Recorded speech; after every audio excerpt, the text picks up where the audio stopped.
नमस्कार, मैं रवीश कुमार। तबलीग जमात को कोरोना फैलाने का जिम्मेदार बताने वाले नेता, पत्रकार, संपादक, एंकर और चैनलों के मालिक कहां हैं? मार्च अप्रैल 2020 में तबलीग को लेकर कितनी बड़ी बड़ी हेडलाइन छपती थी। आज जब इससे जुड़ा केस कोर्ट में ध्वस्त हो गया तो सिंगल कॉलम की खबर छापी जा रही है। यह कहानी आपको ध्यान से सुननी चाहिए कि गोदी मीडिया आपकी जिंदगी से कितना बड़ा खिलवाड़ कर सकता है। कोविड में जब लाखों लोग मर रहे थे बिना इलाज और ऑक्सीजन के, तब गोदी मीडिया क्या कर रहा था? जब मरने वालों की संख्या पर सवाल उठ रहे थे कि सरकार काफी घटा कर बता रही है, तब गोदी मीडिया क्या कर रहा था? क्या आपको पता है कि अब मरने वालों की संख्या कितनी हो चुकी है? 2020 में जितने लोग मरे थे उससे 20 लाख अधिक लोग 2021 में दर्ज किए गए हैं। 26% ज्यादा। 20 लाख मरने वालों की संख्या कहां से आ गई? क्या कोविड के कारण यह संख्या बढ़ी है? लेकिन इस खबर पर भी बहस नहीं हुई और ना तब इसकी संख्या को लेकर बहस हुई। लोग मर रहे थे, उससे आपका ध्यान हटाना था, तो गोदी मीडिया मुसलमानों के खिलाफ नफरत फैलाने लग गया। आज बिहार में लोगों के वोट के अधिकार पर सवाल खड़े हो रहे हैं। गोदी मीडिया के एंकर अकबर के महान होने या ना होने पर फैसला सुना रहे हैं। 2020 में जब 25 मार्च को लॉकडाउन लगा, तब कई लोगों ने सवाल उठाया कि आपकी तैयारी क्या है? भारत उस वक्त टेस्ट नहीं कर पा रहा था, लेकिन उस समय भारत एक ऐसे मुद्दे पर चर्चा करने लग गया या भारत को उसकी तरफ धकेल दिया गया जिसका महामारी से कोई लेना देना नहीं। गोदी मीडिया ने अस्पतालों की तैयारियों की चर्चा छोड़कर तबलीग जमात को कोरोना के संक्रमण के लिए जिम्मेदार बताना शुरू कर दिया। देखते देखते देश में नफरत की आंधी फैल गई। थर्ड क्लास टीवी चैनलों पर इस तरह की हेडलाइन चलने लगी। कोरोना की रफ्तार का जमाती ड्राइवर, जमात से गिरे रोहिंग्या पर अटके, देश में कोरोना की कितनी जमात, कोरोना बम, अब कोरोना के नाम पर जिहाद करेंगे, कोरोना की आग में जमात का घी, लॉकडाउन का दुश्मन है जमाती, मरकज की जिद बनी महामारी। मरकज दिल्ली के निजामुद्दीन में तबलीग जमात का मुख्यालय है। यहां मार्च के महीने में 9,000 से अधिक कार्यकर्ता दुनिया भर से जमा हुए थे। बड़ी संख्या में भारत के ही सदस्य थे, मगर अच्छी खासी संख्या विदेशों से आए लोगों की भी थी। अपने अपने देश लौट जाते, लेकिन तभी 25 मार्च 2020 को लॉकडाउन हो गया, हवाई उड़ानें बंद हो गईं। हमने यह वीडियो यह बताने के लिए बनाया है कि कैसे गोदी मीडिया आपके भीतर नफरत की आग को जलाए रखने का खेल रचता है, और इस खेल में सरकार, पुलिस सब शामिल हो जाती है। गोदी मीडिया तो होता ही है, समाज का बड़ा हिस्सा भी शामिल हो जाता है। लेकिन जिस दिल्ली से कोरोना के शुरुआती दौर में तबलीग के नाम पर नफरत की आंधी चलाई गई, उसी दिल्ली में इससे जुड़ी 3,000 पन्नों की चार्जशीट खारिज हो गई, डिसमिस हो गई। दिल्ली हाईकोर्ट की जस्टिस नीना बंसल कृष्णा ने तबलीग जमात के 70 सदस्यों के खिलाफ एफआईआर और 3,000 पन्नों की चार्जशीट डिसमिस कर दी है। अब आप सोचिए, एक झूठ को रचने के लिए पुलिस से लेकर कोर्ट का कितना समय खराब किया गया। इस मामले में 25 से 30 बार सुनवाई चली होगी।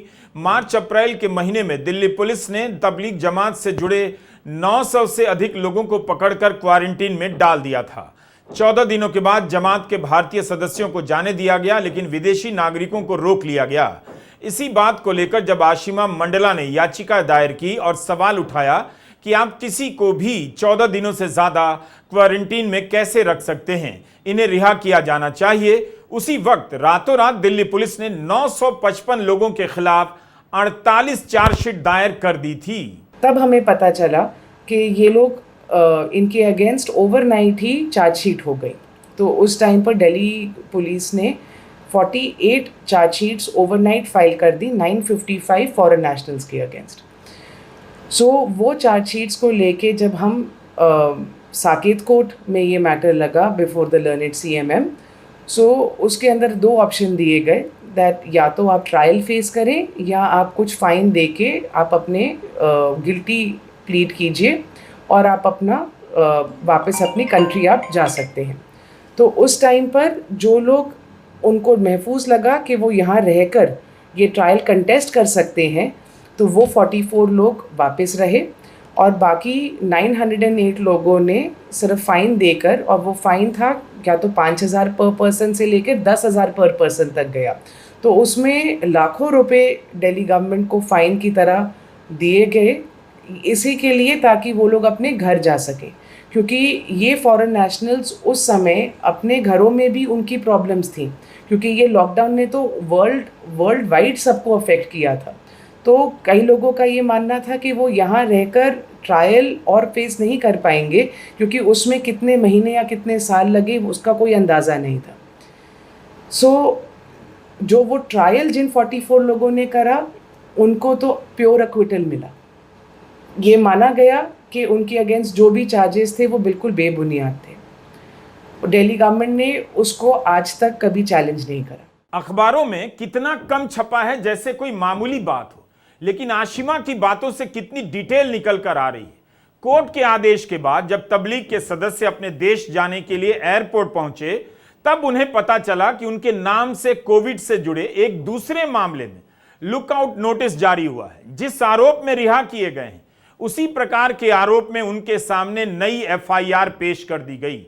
28 एफआईआर, जिनमें 198 लोगों को आरोपी बनाया गया। घरों में सभी अपने परिवार के साथ रह रहे थे, हम और आप जैसे रह रहे थे। लेकिन जिस किसी ने भी तबलीग के सदस्यों को अपने घर में जगह दी, उनके खिलाफ मुकदमा कर दिया गया। यह कोई अपराध नहीं था। तब दिल्ली हाईकोर्ट ने सारी याचिकाओं को एक जगह जमा कर साकेत कोर्ट से सुनने के लिए कहा। वहां विदेशी नागरिक तो बच गए, लेकिन जो भारतीय नागरिक थे, जिन्होंने तबलीग के लोगों को शरण दी थी, उन पर मुकदमा चलने लगा। लर्नेड साकेत कोर्ट ने उस टाइम पर फॉरेन नेशनल्स के अगेंस्ट प्रोसीडिंग्स ड्रॉप कर दी, पर उन्होंने जो इंडियन नेशनल्स, जिन लोगों ने एक्चुअली उन फॉरेन नेशनल्स को उस टाइम पर एक शेल्टर के माध्यम से उनको सिर्फ रहने की जगह दी, उनके ऊपर केस चला दिया, ये बोल के कि आपने दिल्ली गवर्नमेंट का वो एक ऑर्डर को वायलेट किया है। जबकि वो ऑर्डर, जैसे मैंने पहले बताया था, कि वो ऑर्डर कहता था आप किसी भी टाइप की कॉन्ग्रीगेशन नहीं कर सकते। मतलब कि आप कोई भी, जैसे कोई धार्मिक कोई फेस्टिवल या लोगों को इकट्ठा करके आप उस समय कोई भी जैसे आप कहते हैं कि कोई जगराता कर रहा है या कोई किसी तरीके की कोई धार्मिक आप एक्टिविटी कैरी आउट कर रहे हैं, वो नहीं कर सकते। बट उन्होंने ये नहीं कहा कि आप रह नहीं सकते एक जगह पे। इनफैक्ट इन 16 एफआईआर्स जो कल दिल्ली हाई कोर्ट ने क्वॉश करी हैं, उन 16 एफआईआर में से 3 ऐसी एफआईआर हैं जो इंडियन नेशनल्स के अगेंस्ट करी गई हैं अपने घरों में लोगों को रखने के लिए, क्योंकि जमात के रूल्स के हिसाब से जो फीमेल्स होती हैं, औरतें होती हैं, वो मस्जिद में नहीं रह सकती हैं। तो उन औरतों के लिए कई लोगों ने अपने घर में उनको वेलकम दिया कि आप आके यहाँ रहिए। तो उन होम ओनर्स के अगेंस्ट तक दिल्ली पुलिस ने एफआईआर कर दी, ये बोल के कि आप अपने घर में कैसे किसी को रख सकते हैं। तो ये सब लेते हुए हमने फिर इंडियन नेशनल्स, जो ये 70 इंडियन नेशनल्स हैं, इनको लेके हमने दिल्ली हाई कोर्ट में 2021 में ये 16 क्वॉशिंग पिटिशंस डाली थी। एंड जैसे चार्जशीट के एफआईआर एंड चार्जशीट के अंदर 2 ही एलिगेशंस हैं। एक, जैसे मैंने समझाया कि आपने इनको रहने की जगह क्यों दी, और दूसरा उनका मानना है कि क्योंकि आपने उनको रहने की जगह दी, इससे कोविड का स्प्रेड हुआ है। बल्कि आप ये देखेंगे, ये ताज्जुब की बात है कि चार्जशीट के अंदर एक भी मेडिकल रिपोर्ट नहीं है कि इनमें से एक भी पर्सन को एट एनी टाइम कोविड था। तो आप कोविड की डिजीज़ को फैला कैसे सकते हैं अगर आप खुद कोविड पॉजिटिव नहीं हैं?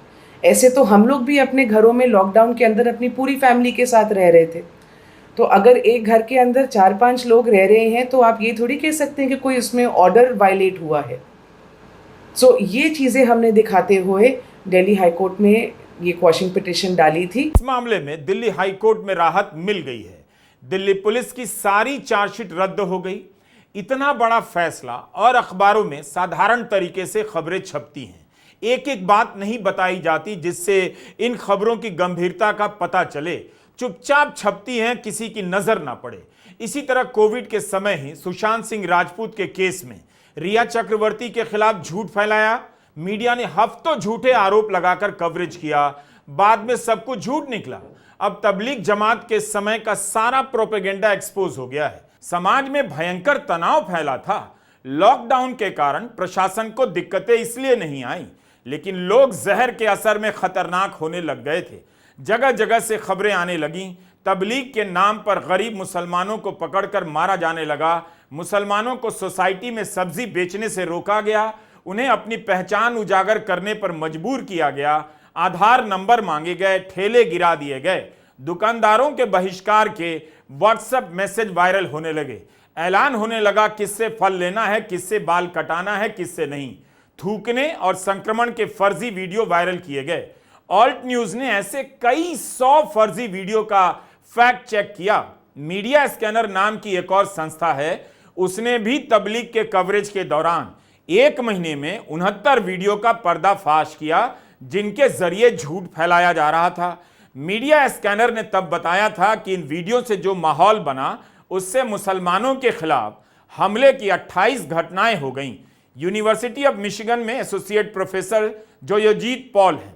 उन्होंने और उनकी टीम ने कोविड के दौरान मीडिया कवरेज पर कई प्रकार का अध्ययन किया, दिखाया कि कैसे मीडिया ने कोविड की चर्चा में अस्पताल और जांच के सवाल को एक तरफ सरकाकर भ्रामक खबरें फैलाईं और दूसरे मुद्दों की बहस करके असल सवालों को पीछे धकेल दिया। जोयोजीत पॉल ने जब न्यूज और सोशल मीडिया के डिबेट का संकलन किया और उनके टॉपिक्स को कीवर्ड के हिसाब से जांच की, तो सामने आया कि 14 मार्च से 12 अप्रैल के बीच लॉकडाउन के समय मीडिया में संक्रमण को लेकर चर्चा नहीं चल रही थी, बल्कि मुसलमानों को लेकर चर्चा होने लगी थी। दिल्ली हाईकोर्ट ने केवल 16 चार्जशीट रद्द नहीं की है, बल्कि उस चार्जशीट में ऐसा क्या था, यह भी तो सोचिए कि कोर्ट में टिक नहीं पाई। यह कोई नहीं बता रहा, बल्कि यही आपको बताना चाहिए। इसके बारे में एक तरह से हम सोच सकते हैं कि जब तबलीगी जमात वाली कहानी निकली, तब लोगों को डर था कि ये कोविड बीमारी क्या है, इससे कैसे आदमी पर असर पड़ता है। उन्हें ये डर था कि जिसे बीमारी हो जाती है वो मर जाएंगे, तो ज़्यादा डर होने से लोग मिस इन्फॉर्मेशन को मानने को ज़्यादा तैयार होते, और इसमें पहले से ही मुसलमानों के खिलाफ एक किस्म का वातावरण तैयार किया गया था, जहाँ पर जो खराब हो रहा है समाज में वो उस पर हम डालने को तैयार थे। तो ये तीन जो साथ में आ गए, ये आप देखते कि इसीलिए तबलीगी जमात पर जब ये इल्ज़ाम लगाया गया कि इन्होंने स्प्रेड किया, तो लोग बहुत जल्दी से ये मानने को तैयार हो गए। आपको ये वीडियो देखना चाहिए और दूसरों को भी दिखाना चाहिए कि जिस गोदी मीडिया के झांसे में आप अभी भी आते हैं, वो आपके साथ समय समय पर क्या खेल खेलता है। गोदी मीडिया का नाम मैंने यूं नहीं दिया, यह भारत के लोकतंत्र के साथ बड़े स्तर पर अपराध की घटनाओं को अंजाम देने के गिरोह का नाम है, जिसमें केवल यही नहीं है कि पत्रकार एक राजनीतिक दल के प्रति निष्ठावान हो गए हैं, उसकी गुलामी कर रहे हैं, बल्कि यह भी है कि गोदी पत्रकार जनता को झूठ और प्रोपेगेंडा के नाम पर नफरती बना रहे हैं, उनके जीवन से खिलवाड़ कर रहे हैं। यह मतलब है गोदी मीडिया होने का। उस समय के कई बड़े पत्रकारों के थंबनेल घूम रहे हैं, ये थंबनेल नहीं, उनके अपराध के दस्तावेज हैं।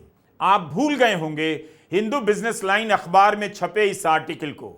फ्रेंच इंस्टीट्यूट ऑफ पौंडीचेरी की सौंदर्या अय्यर और इंडियन इंस्टीट्यूट ऑफ साइंस के डिवेचा सेंटर ऑफ क्लाइमेट चेंज के शोइबाल चक्रवर्ती ने 20 मार्च से 27 अप्रैल के बीच तबलीग को लेकर छपी खबरों का अध्ययन किया। इतने कम दिनों में 271 मीडिया प्लेटफॉर्म से तबलीग को लेकर 11,000 से अधिक रिपोर्ट छपी थी। 11,000 से। अकेले 2 अप्रैल को तबलीग के बारे में 1451 न्यूज आर्टिकल छापे गए। कल्पना कीजिए किस रफ्तार से तबलीग को लेकर मुसलमानों के खिलाफ माहौल बनाया जा रहा था। कब? तब जब चर्चा मेडिकल की हालत पर होनी चाहिए थी, लोगों की जिंदगी से जुड़े सवालों पर होनी चाहिए थी, खस्ता हाल स्वास्थ्य सेवाओं पर चर्चा होनी चाहिए थी। लेकिन उसकी जगह एक नया दुश्मन खोजा गया जिसका नाम रखा गया तबलीग जमात, और महामारी के बीच इस्लामोफोबिया की महामारी को और बड़ा कर दिया गया। इसलिए कहता हूं, गोदी मीडिया को उसके अलग अलग अपराधों से पहचानिए। यह केवल प्रधानमंत्री मोदी को लेकर चुप नहीं होता, उनकी सेवा में सवालों को नहीं उठाता, बल्कि तरह तरह के अपराध करता है, फेक न्यूज फैलाता है। गोदी मीडिया का नाम इसलिए रखा क्योंकि उसका जो भी अपराध है उसकी तुलना आप किसी और राजनीतिक व्यवस्था के मीडिया से नहीं कर सकते। गोदी मीडिया लोकतंत्र का हत्यारा है। हर दौर में मीडिया सत्ता के आगे झुका है, लेकिन किसी भी दौर में मीडिया ने मरते हुए लोगों को उनके हाल पर छोड़कर उल्टा समाज को नफरत में झोंकने का काम नहीं किया। इसलिए हम आज तबलीग पर यह वीडियो बना रहे हैं, ताकि एक बार फिर से आप देख सकें कि कोविड के समय की गोदी मीडिया की दो बड़ी स्टोरी, तबलीग और सुशांत सिंह के मामले में क्या हश्र हुआ, और इनसे बड़ी स्टोरी थी कितने लोग मर गए, ऑक्सीजन के बिना मर गए, अस्पताल में भर्ती नहीं हो सके, दवा नहीं मिली, मर गए। अपने देखने वाले दर्शकों से ऐसी गद्दारी मीडिया ने भारत के किसी भी राजनीतिक दौर में नहीं की। आप बताइए अगर की है तो। इसी गोदी मीडिया के दबाव में दिल्ली के निजामुद्दीन में मौजूद तबलीग जमात के मुख्यालय को लेकर तरह तरह की खबरें छपी। सैकड़ों लोग 2-2 महीनों के लिए जेल में डाल दिए गए। डिफेंस कॉलोनी का एक निवासी केस करने चला गया अपने ही मुस्लिम गार्ड के खिलाफ। उसे संदेह हो गया कि तबलीग के कार्यक्रम में गया था। यह असर था उस वक्त तबलीग जमात को लेकर फैलाई जा रही अफवाहों से। मामला हाथ से निकल रहा था, कोई भी किसी को टारगेट करने लगा था। तब जमीयत उलेमाए हिंद ने सुप्रीम कोर्ट से अपील की कि जो मीडिया संस्थान कोविड संक्रमण को तबलीगी जमात से जोड़कर सांप्रदायिक रंग दे रहे हैं, उनके खिलाफ कार्रवाई की जाए। अक्टूबर 2020 की बात है। सुप्रीम कोर्ट में तत्कालीन चीफ जस्टिस एस.ए. बोबडे की बेंच के सामने इसकी सुनवाई हो रही थी। बेंच ने केंद्र सरकार से इस मामले में हलफनामा दायर करने के लिए कहा, तो सूचना एवं प्रसारण मंत्रालय के एक जूनियर अधिकारी ने हलफनामा जमा करा दिया। हलफनामे में साफ साफ जवाब नहीं दिया गया, उल्टा यह कह दिया गया कि खराब रिपोर्टिंग का कोई मामला सामने ही नहीं आया। इस बात पर सुप्रीम कोर्ट नाराज हो गया। सरकार की तरफ से पेश सॉलिसिटर जनरल तुषार मेहता को चीफ जस्टिस बोबडे ने कहा, आप इस तरह से कोर्ट के साथ पेश नहीं आ सकते। सरकार ने अपने हलफनामे में कहा था, तबलीगी जमात में कोविड के संक्रमण की घटना और स्वास्थ्य कर्मियों पर हमले की घटनाएं तथ्य की बात हैं, और इन तथ्यों पर आधारित न्यूज रिपोर्ट को सेंसर नहीं किया जा सकता है। आप देखिए कि जो मीडिया परसेप्शन हो जाता है, अब मोस्टली लोग ये बात समझते नहीं हैं कि मीडिया में आपको एक्चुअली जो कोर्ट का रिकॉर्ड है, एविडेंस, जब तक वो सामने नहीं आए, आप सिर्फ एक पॉपुलर ओपिनियन पे और इन अ नेगेटिव लाइट अगर किसी चीज़ को भी दिखाएंगे, सो उसका इम्पैक्ट तो ना कि उस चीज़ की ट्रायल पर भी हो सकता है और लोगों पर तो होता ही है। एंड इनफैक्ट इसमें कितने लोग हैं जो इवन तो हमारे पास पिछले 4 साल में ट्रायल पे स्टे था, पर हर छोटी छोटी चीज़ में दिक्कत आती है। जैसे कि अगर किसी को जॉब लेने जाना है तो उसको डिक्लेयर करना पड़ता है कि उसके अगेंस्ट एक क्रिमिनल केस है।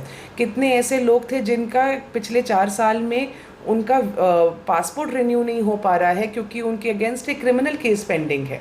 सो ये सब चीज़ें, और हर बार हर डेट पे कोर्ट आना, वो अपने आप में भी एक चीज़ है जो आपको खुद से बहुत परेशानी होती है। और इसमें कितने लोग हैं जो सीनियर सिटीजन्स थे। सो ये सारी चीज़ों का बहुत नेगेटिव इम्पैक्ट होता है। इसलिए बहुत ज़रूरी है कि बिफोर मीडिया जाके कोई ये चीज़ और अपना वर्डिक्ट दे दे किसी को गिल्टी करार करते हुए, तो थोड़ा बहुत ये भी रिस्पॉन्सिबिलिटी होती है कि जो एक्चुअल केस के फैक्ट्स हैं वो भी देख लिए जाएं। लेकिन दिल्ली के मामले में सब कुछ झूठ निकला। तबलीग जमात के सदस्यों के आगे चार्जशीट में कोविड पॉजिटिव लिख तो दिया गया, मगर एक भी मामले में मेडिकल का प्रमाण पत्र नहीं जमा कराया गया। क्यों? इसलिए हम उस समय की सारी बातों को आपके सामने ला रहे हैं, ताकि आप देख सकें कि आपके साथ कितना बड़ा छल हुआ। आपको नफरती बना दिया गया जबकि आप थे नहीं। दिल्ली हाई कोर्ट में तबलीग जमात के खिलाफ 16 चार्जशीट डिसमिस हुई है। इस पूरे मामले की शुरुआत दिल्ली से हुई थी। आप सोचिए किस आधार पर आरोप लगाए गए, समाज में नफरत का माहौल बनाया गया और उसकी आड़ में पुलिस लोगों को जेल में डालने लगी। लेकिन तबलीग के खिलाफ पहली बार केस खारिज नहीं हुआ, बल्कि इससे पहले भी कई मामलों में केस अदालत में टिक नहीं सका। महाराष्ट्र के अहमदनगर की अलग अलग जेलों में तबलीग के नाम पर कई लोगों को बंद कर दिया गया। 2-2 महीने तक लोग जेल में रहे और ये सब गोदी मीडिया के बनाए माहौल की आड़ में किया गया। बॉम्बे हाई कोर्ट की जस्टिस टीवी नलवाडे और जस्टिस एमजी सेवलिकर की बेंच ने भी अगस्त 2020 में तबलीग के 35 सदस्यों के खिलाफ 3-3 एफआईआर रद्द कर दी। इनमें से 29 तंजानिया, फिलीपींस और यूक्रेन से आए थे। इन्हें कोरोना फैलाने के आरोप में तमाम धाराओं में गिरफ्तार किया गया था। बॉम्बे हाई कोर्ट ने तब कहा, और आप गौर कीजिए, दिल्ली में मरकज के कार्यक्रम में जो विदेशी नागरिक आए थे उनके खिलाफ प्रिंट और इलेक्ट्रॉनिक मीडिया में बड़ा प्रोपेगेंडा चला और यह छवि बनाने का प्रयास किया गया कि ये विदेशी भारत में कोविड-19 के प्रसार के लिए जिम्मेदार है। जहां कहीं भी महामारी या आपदा आती है, राजनीतिक सरकार बलि का बकरा ढूंढती है। तमाम हालात इस संभावना की ओर इशारा करते हैं कि विदेशियों को बलि का बकरा बनाने के लिए चुना गया। भारत में संक्रमण के ताजा आंकड़े बताते हैं कि याचिकाकर्ताओं के खिलाफ इस तरह की कार्रवाई नहीं होनी चाहिए। समय आ गया है कि विदेशियों के खिलाफ कार्रवाई करने वाले प्रायश्चित करें और इससे जो नुकसान हुआ है उसे ठीक करने का सकारात्मक कदम उठाएं। अगस्त 2020 में ही बॉम्बे हाई कोर्ट ने कह दिया था, तबलीग के कार्यक्रम में आए विदेशी यात्रियों ने वीजा शर्तों को नहीं तोड़ा। वे धर्म का प्रचार करने नहीं आए थे, ना धर्मांतरण कराने आए थे। इसी तरह का आदेश Karnataka high court, Madras high court से भी आया और कई एफआईआर को रद्द कर दिया गया। सरकार ने अपनी कॉन्फिडेंशियल रिपोर्ट में यह सब आरोप लगाए थे जिसे अदालत ने नहीं माना। बॉम्बे हाई कोर्ट की बेंच ने साफ साफ कहा कि प्रिंट और इलेक्ट्रॉनिक मीडिया ने प्रोपेगेंडा फैलाया, लेकिन मीडिया के साथ दोषी कई और भी थे। तबलीग के नाम पर प्रोपेगेंडा फैलाने में सरकारें भी शामिल हो गईं, जबकि उसी समय तमाम मंदिरों में लोग जमा हो रहे थे। कर्नाटका के कलबुर्गी में मंदिर में बड़ी संख्या में लोग जमा हुए। 10 मार्च को देश में कोविड से पहली मौत कर्नाटका के कलबुर्गी में ही हुई। लेकिन इस तरह के धार्मिक जमावड़े और राजनीतिक सभाओं को लेकर कोई हंगामा मीडिया ने नहीं किया। यह वही समय था जब मध्य प्रदेश में कांग्रेस की सरकार गिरा दी गई। जिस समय महामारी से लड़ने के लिए, लोगों की जान बचाने के लिए एक सरकार को चलते रहने देना चाहिए था, उसी समय सरकार गिराकर बीजेपी की सरकार बनती है और इसकी खुशी में एक सभा होती है। लेकिन विलन बनाया गया केवल तबलीग को। उन्हें पकड़कर क्वारंटीन में डाला जाने लगा। इसके सदस्यों को, तबलीग के सदस्यों को देश भर से खोज खोज कर पकड़ा गया। टीवी पर उन्हें इस तरह से दिखाया जाने लगा कोई अपराधी हैं, तबलीग के लोग कोरोना फैला रहे हैं। उस समय यानी मार्च अप्रैल 2020 में बड़ी संख्या में मजदूर हजारों किलोमीटर पैदल चलने लगे थे। कोई मदद नहीं मिल रही थी, बच्चे प्यास से तड़प रहे थे। वो इस महामारी की पहली मानव त्रासदी थी, तबलीग जमात के नाम पर छिपा दी गई। गोदी मीडिया तबलीग के बहाने नफरत फैला रहा था। दिल्ली के तत्कालीन मुख्यमंत्री अरविंद केजरीवाल भी प्रेस कॉन्फ्रेंस में तबलीग से जुड़ी संख्या का अलग से जिक्र करने लगे। भारत सरकार के स्वास्थ्य मंत्रालय में तत्कालीन संयुक्त सचिव लव अग्रवाल ने तबलीग को कारण बता दिया। फिर क्या था, गोदी मीडिया को बहाना मिल गया कोरोना की तैयारियों को छोड़कर नफरत फैलाने का। 1800 जो लोग हैं जो दिल्ली में इस तबलीगी जमात से रिलेटेड जो लोग थे उनको 9 हॉस्पिटल और क्वारंटाइन सेंटर्स में शिफ्ट कर दिया गया है। मैं ये हाईलाइट करना चाहूँगा कि जो भी ये नंबर इंक्रीज़ हुआ है पिछले कुछ दिनों के कंपैरिजन से देखें तो ये एक नेशनल ट्रेंड को रिप्रेजेंट नहीं करता, बट डेफिनेटली ये हम सबको पता है कि अगर कोई भी हमारी कोई कहीं पर भी फेलियर होती है तो केसेस बढ़ना स्वाभाविक है। इसके तहत ही मैं फिर सभी से ये कहना चाहूँगा कि लॉकडाउन की परिस्थिति में हमारा यथासंभव प्रयास, हमारे जो इंस्ट्रक्शंस हैं, हमारी डायरेक्शंस हैं, वह यही हैं कि किसी भी तरह का कॉन्ग्रीगेशन अवॉइड करना चाहिए, धार्मिक सभाओं को अवॉइड करना चाहिए। अब आप सोचिए गोदी मीडिया ने आपको ऐसे कितने प्रोपेगेंडा में उलझाया होगा जिसका कोई अता पता नहीं। सुशांत सिंह राजपूत के केस में सीबीआई की जांच हुई इसलिए पता चल गया, तबलीग का मामला कोर्ट पहुंचा इसलिए पता चल गया। जो मामला कोर्ट पहुंचा ही नहीं उनका क्या। कोविड के समय गोदी मीडिया ने जो अपराध किया उस अपराध का केवल एक चेहरा नहीं है। लोग मर रहे थे, गोदी मीडिया ने परवाह नहीं की। कितने लोग मर रहे थे इस सवाल को कभी नहीं उठाया। आप उस समय के अखबारों और चैनलों के वीडियो निकालकर देखिए, पता चलेगा गोदी मीडिया आज भी वही कर रहा है, उसी तरीके से कर रहा है। गोदी मीडिया माफी नहीं मांगता, प्रायश्चित नहीं करेगा। उसे पता है कि लोगों को याद नहीं। और अब मीडिया इस खबर पर बहस नहीं करेगा कि दिल्ली हाईकोर्ट ने 3000 पन्नों की चार्जशीट रद्द कर दी और पूरा केस हवा में उड़ गया, झूठ पकड़ा गया। जो अपराधी हैं वह अपने अपराध पर कैसे चर्चा करेंगे। इसलिए आपकी जिम्मेदारी है कि आप गोदी मीडिया के अपराधों पर लगातार चर्चा करते रहिए और इस लोकतंत्र के भविष्य को लेकर सतर्क रहिए। नमस्कार, मैं रवीश कुमार।